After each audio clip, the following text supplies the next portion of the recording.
For the roughly 1,500 years this network of routes actually functioned, moving silk, spices, paper, religions, armies, and eventually a plague that would kill tens of millions of people. Not a single merchant, monk, emperor, or camel driver who used it ever once called it the Silk Road. The name didn't exist. Marco Polo never wrote it. Genghis Khan never heard it. The phrase was invented in 1877 in a quiet German university office by a geographer who coined the term Seidenstraße to describe something that had already been dead as a functioning system for roughly 400 years by the time he named it. Here's the second thing almost nobody realizes. It was never a road. There was no single path you could walk from China to Rome. It was a shifting, sprawling web of thousands of separate routes, threading through deserts, over mountain passes higher than anything in Western Europe, and across open seas, stretching more than 4,000 miles at its widest reach, and the overwhelming majority of people who used any part of it never traveled more than a fraction of its total length in their entire lives. A bolt of Chinese silk reaching Rome might pass through the hands of a dozen separate merchants, a dozen separate languages, a dozen separate cultures, each one adding their own markup, each one knowing almost nothing about where the silk had actually come from or where it would ultimately end up. So if nobody who built it ever named it, and nobody who used it ever walked it end to end, what actually was this thing? The honest answer is stranger and more consequential than the postcard version most people carry around in their heads. It was the mechanism that carried paper-making technology from China to the Islamic world and then into Europe, ending Europe's centuries-long dependence on expensive animal skin parchment.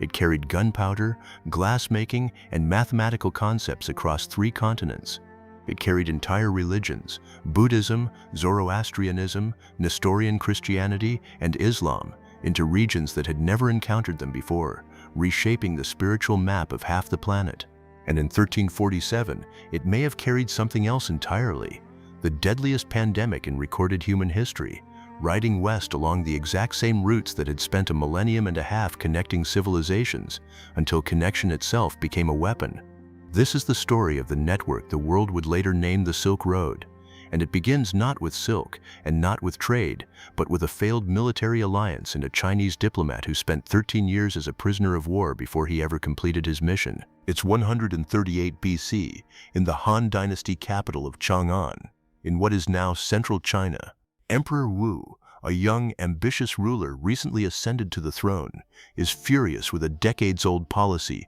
of paying tribute to the Xiongnu, a powerful nomadic confederation that has spent generations raiding Han territory from the north. Rather than continue appeasing them, Wu wants an alliance, specifically with a displaced people called the Yuezhi, who had themselves been driven from their homeland by the Xiongnu and, Wu assumes, must be equally eager for revenge. He selects a palace official named Zhang Qian to lead a diplomatic mission of roughly 100 men westward into territory no Han official has ever formally explored, carrying an offer of alliance into lands the imperial court knows almost nothing about. The mission goes wrong almost immediately. Traveling through Xiongnu-controlled territory, Zhang Qian's entire party is captured within the first year.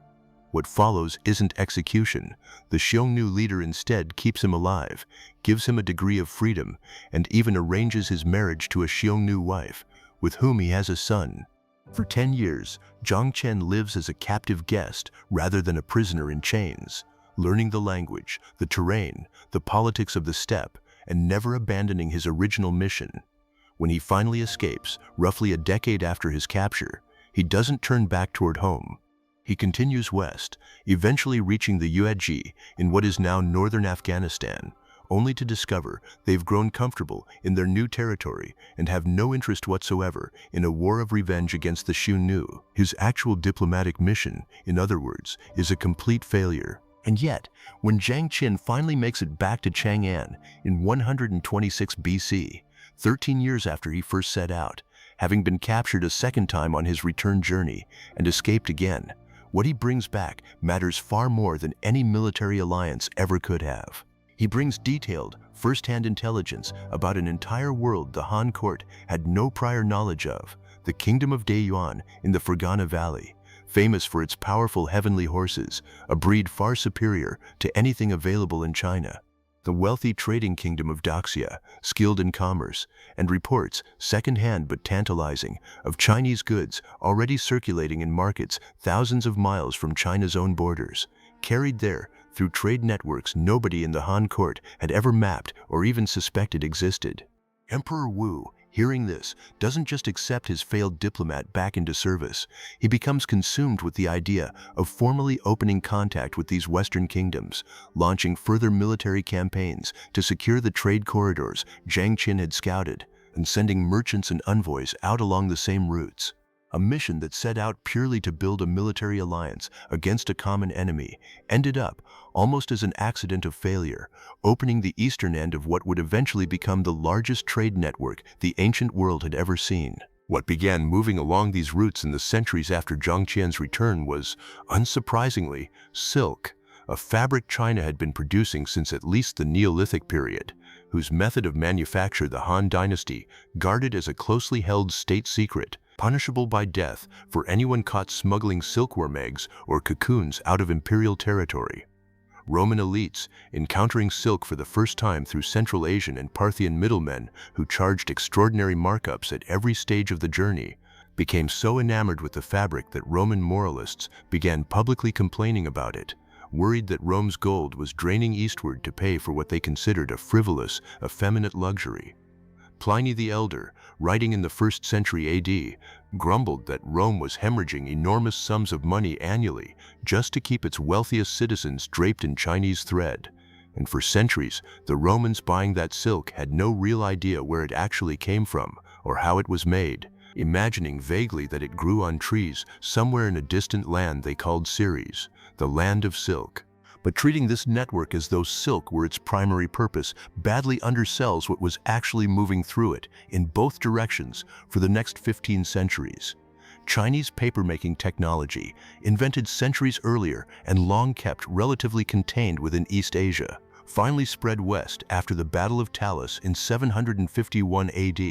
when Abbasid forces reportedly captured Chinese papermakers among their prisoners of war and extracted the technique, establishing paper production in Samarkand within a matter of years. From there, papermaking spread steadily through the Islamic world and eventually into Europe, gradually replacing expensive animal skin parchment and laying essential groundwork for the later printing revolution that would transform Europe centuries afterward. Gunpowder, invented in China, made a similar westward migration along these same corridors, arriving in the Islamic world and Europe by the 13th century and permanently reshaping the nature of warfare on both continents.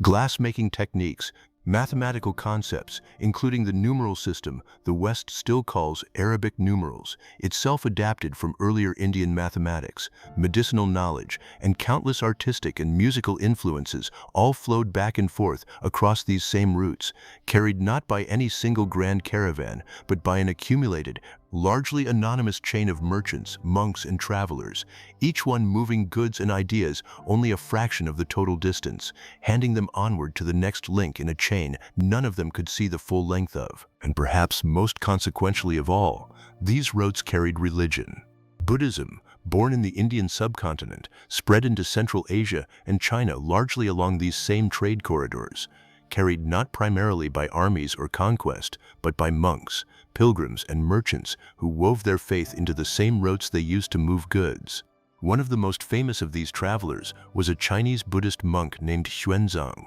who in 629 AD defied an imperial travel ban to set out overland toward India, driven by a conviction that Chinese translations of Buddhist scripture had grown corrupted and incomplete over the centuries, and determined to reach the source texts themselves. His journey, spanning roughly 17 years and crossing the same brutal deserts and mountain passes that had nearly killed Jiang Qian centuries earlier, took him through Central Asian oasis kingdoms, across the Hindu Kush, and deep into India, where he studied at the great Buddhist University of Nalanda before finally returning to China with hundreds of scriptures, which he spent the rest of his life translating. His journey became so celebrated within Chinese culture that it was eventually fictionalized, centuries later, into one of the most beloved works of Chinese literature, Journey to the West, proof that a single monk's overland pilgrimage along these trade routes could echo through a civilization's imagination for well over 1,000 years. Nestorian Christianity, pushed east out of the Byzantine world after being declared heretical at the Council of Ephesus in 431 AD, found unexpected refuge along these same corridors too, establishing communities as far east as Chang'an itself, documented on a stone stele erected in China in 781 AD. And centuries later, Islam would spread along these exact same routes into Central Asia, transforming the religious identity of the entire region and turning cities like Samarkand and Bukhara into major centers of Islamic scholarship, architecture, and trade. Picture Samarkand at the height of its influence, sometime in the medieval period, a city sitting almost precisely at the crossroads of these routes, its markets a genuine cacophony of languages, Sogdian merchants who for centuries functioned as the network's dominant professional trading class, moving fluidly between Chinese, Persian, and Turkic-speaking communities, caravans of Bactrian camels, uniquely suited to the extreme temperature swings of the Central Asian deserts, laden with goods from 3 separate continents, artisans working glass and metal using techniques borrowed from Byzantium, Persia, and China simultaneously, blending them into styles found nowhere else on Earth. This was never simply a highway for finished goods passing through indifferent middlemen. It was one of history's great sustained experiments in cultural fusion, entire cities built almost entirely around the function of connecting worlds that otherwise would never have touched. For long stretches of its history, though, this network was dangerous, fragmented, and unreliable, controlled by dozens of competing kingdoms and nomadic confederations, each one capable of taxing, robbing, or simply closing off a section of route whenever local politics demanded it. That changed dramatically, if brutally, in the 13th century, under a conqueror whose armies left devastation across huge stretches of Eurasia and who, paradoxically, ended up creating the safest and most unified overland trading environment the network had ever known. Genghis Khan's Mongol conquests and the vast empire his successors built and maintained across nearly the entire length of these trade corridors produced what historians now call the Pax Mongolica, the Mongol Peace, a period stretching roughly through the 13th and into the 14th century, during which a single unified political authority controlled enough of the route from China through Central Asia and into parts of the Middle East and Eastern Europe that merchants could travel with a degree of security and predictability the region had rarely experienced before. It was this exact window of relative stability that allowed a Venetian merchant named Marco Polo to travel, by his own later account, all the way to the court of Kublai Khan in the 1270s, spending years in Mongol-controlled China before eventually returning to Europe and dictating an account of his travels that would go on to shape European imagination about the East for centuries, even though Polo himself, like everyone else who traveled these routes before 1877,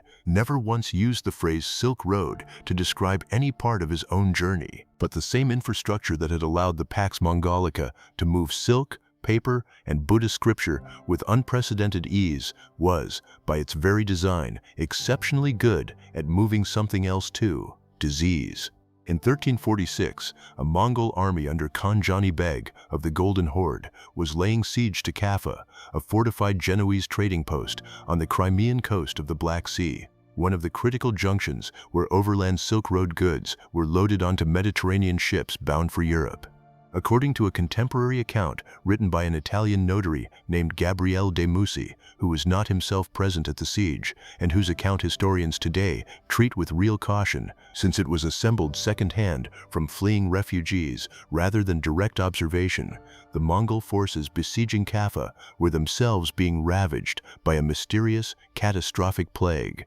Rather than simply retreat and defeat, de Musi's account claims, the dying Mongol army began catapulting the plague-ridden corpses of their own soldiers over Kaffa's fortified walls, a horrifying, almost certainly desperate act that modern scholars sometimes describe as one of history's earliest documented attempts at biological warfare. Whether that specific act of catapulted corpses was truly the mechanism of transmission, or whether, as some modern epidemiologists now argue, the disease more likely spread through the far more mundane channel of infected rats and fleas, traveling on resumed grain shipments once the wartime blockade between Genoese and Mongol merchants finally lifted. The outcome that followed is not in dispute. Kaffa's defenders, gripped by an outbreak they could not contain, fled the city by ship in late 1346 and into 1347, sailing west across the Mediterranean and carrying the disease with them into port after port. Constantinople, then Messina in Sicily, then onward into mainland Italy, Marseille, and beyond. Within roughly 4 years, the pandemic that history would come to call the Black Death had swept across nearly the entirety of Europe, killing somewhere in the range of 30 to 50 million people, an almost incomprehensible fraction, by some estimates close to half of the entire European population at the time. The precise mechanism of how the plague first reached Kaffa, and from Kaffa the wider world, remains a subject of genuine ongoing historical debate, but the broader pattern is not disputed at all. The same overland and maritime network that had spent 1,500 years knitting together silk, paper, religion, and ideas across 3 continents had also, by the very fact of its existence, created the single most efficient pathway a pathogen could ask for, carrying death across Eurasia at the same speed and along the same roads that had once carried everything else. The network never fully recovered the same character it had held before the plague, and by the 15th century, an entirely separate set of political shocks was already reshaping how goods moved between Asia and Europe for good. In May 1453, Ottoman forces under Sultan Mehmed II finally captured Constantinople, ending more than 1,000 years of Byzantine rule and placing one of the most critical junctions between the overland Silk Road network and Mediterranean shipping firmly under Ottoman control. The popular version of what happened next says the Ottomans deliberately strangled the flow of Eastern goods into Europe, forcing merchants to pay crushing new tariffs and pushing Christian Europe to seek alternate routes out of pure economic desperation and religious rivalry. Modern economic historians complicate that picture somewhat. Much of Europe's spice trade, they note, actually flowed through Alexandria and Beirut rather than Constantinople itself, and there's little solid evidence of any sudden dramatic price spike immediately following 1453. What is not disputed is the broader strategic reality. Ottoman control over the key crossroads linking Europe and Asia added real uncertainty, real political risk, and real cost to a trade relationship European merchants and monarchs had relied on for centuries. At the exact moment European maritime technology and ambition were maturing enough to make an alternative seem newly plausible. That combination of pressure and opportunity is precisely what sent Portuguese and Spanish ships out into open ocean over the following decades, chasing a direct maritime route to Asian markets that could sidestep every overland toll, every hostile territory, and every middleman standing between European buyers and Asian silk and spices. In 1492, sailing west in search of exactly that shortcut, Christopher Columbus instead stumbled into an entire hemisphere Europe hadn't known existed. In 1498, sailing the opposite direction around the southern tip of Africa, Vasco da Gama succeeded where Columbus had failed, reaching the spice markets of India directly by sea and returning to Lisbon with a cargo of spices reportedly worth some 60 times the entire cost of his expedition. Proof, delivered in a single staggering number, that the age of the overland Silk Road as Europe's primary connection to Asia was decisively, permanently over. The very search for an alternative to this ancient overland network is what launched the age of exploration that would go on to reshape the entire modern world in ways the old Silk Road itself never managed to. For roughly 400 years after that, the great overland network that had once carried silk, paper, gunpowder, Buddhism, and plague across the length of Eurasia faded into the historical background, its individual routes still used locally here and there, but no longer functioning as anything resembling the vast, interconnected system it had once been, and, crucially, still without a unifying name, because nobody living through its slow decline had any reason to think of these scattered, disconnected roads as a single historical phenomenon worth naming at all. That finally changed in 1877, when the German geographer Ferdinand von Richthofen, drawing on his own extensive travels through China in the late 1860s and early 1870s, coined the term Seidenstraße, the Silk Road, in a scholarly work cataloging the ancient trade connections between China and the Mediterranean world. Richthofen wasn't trying to romanticize the past. He was doing exactly what a 19th century geographer trained to categorize and name things does, retroactively imposing a single, tidy label onto a phenomenon that had never actually experienced itself as one unified road at all. His term barely registered outside narrow academic circles at first. It took the Swedish explorer Sven Hedin, one of Richthofen's own former students, publishing a popular travel account in 1936 titled simply The Silk Road, to finally push the phrase into wider public use. And it wasn't until the mid to late 20th century, nearly 100 years after Richthofen first coined it, that the Silk Road became the globally recognized name we use today, applied backward onto 15 centuries of history that had never called itself anything of the kind. That invented name has, in the century and a half since, taken on a life and a political weight all its own. In 2013, the Chinese government launched a massive global infrastructure and investment initiative explicitly named the Belt and Road Initiative, deliberately invoking the historical prestige and imagery of the ancient network. New railways, ports and highways stretching across dozens of countries in Asia, Africa and Europe, framed publicly as a modern revival of the same spirit of connectivity Zhang Qian had accidentally set in motion more than 2,000 years earlier. It's a genuinely striking historical loop, a trade network with no name for 1,500 years, retroactively christened by a German scholar who never walked a mile of it, has become, in the 21st century, one of the most consciously invoked historical brands on the entire planet, deployed by a government seeking to project influence across the very geography its ancient predecessor once quietly, anonymously connected. So the next time you hear the phrase, the Silk Road, remember what's actually being compressed into those two words. Not a single road, but thousands of shifting paths across some of the most unforgiving terrain on Earth. Not a story about silk, but about paper that ended illiteracy's economic barriers, gunpowder that rewrote the rules of war, and religions that reshaped the inner lives of entire civilizations. Not a peaceful, romantic caravan route, but a corridor sturdy enough to also carry the deadliest pandemic in recorded history clear across a continent. And not even, strictly speaking, an ancient name at all, but a modern invention, stitched retroactively onto 15 centuries of anonymous human connection by people who had no idea at the time that they were building anything worth naming.